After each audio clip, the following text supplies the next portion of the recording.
clinging on for half an hour when rescue came. Students on a school trip to South Korea's holiday island. Each tiny figure emerging from the crippled hull, a lifeline for one parent, brother or sister waiting on shore. But as they were being passed to rescue boats, the ship beneath them began to sink. Within the hour, it was almost gone. The worry for rescuers and parents is that some of the passengers were still inside. Those who were picked up by rescuers have arrived on shore and begun to tell their stories.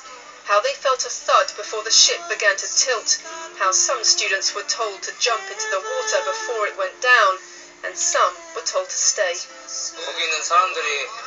The announcement told us that we should stay still, but the ship was already sinking, and there were lots of students who did not get out of the ship. It was very tense. The ship was tilted more than 45 degrees, and it was very tense. For survivors, the reunions have already begun, the full horror of what might have been giving way to tearful relief.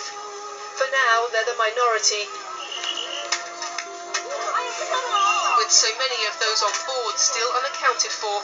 The demands of their parents and others here on shore are growing increasingly desperate.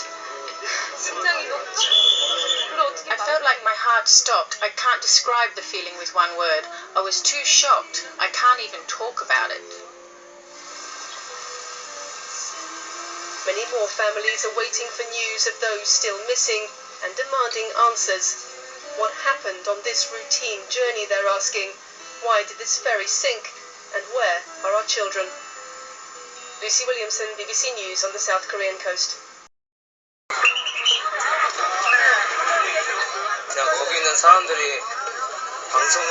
There was an announcement telling us to sit still, but the ferry was already sinking. Some of the students were not able to escape. It was very tense. The ship was tilted more than 45 degrees, and it was very tense.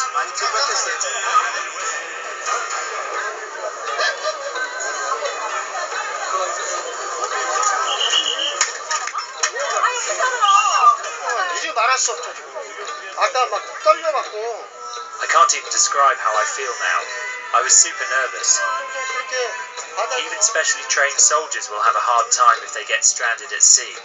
Then what a shock it must be to those kids.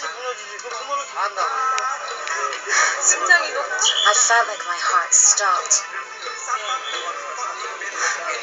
I can't describe the feeling with one word. I was too shocked.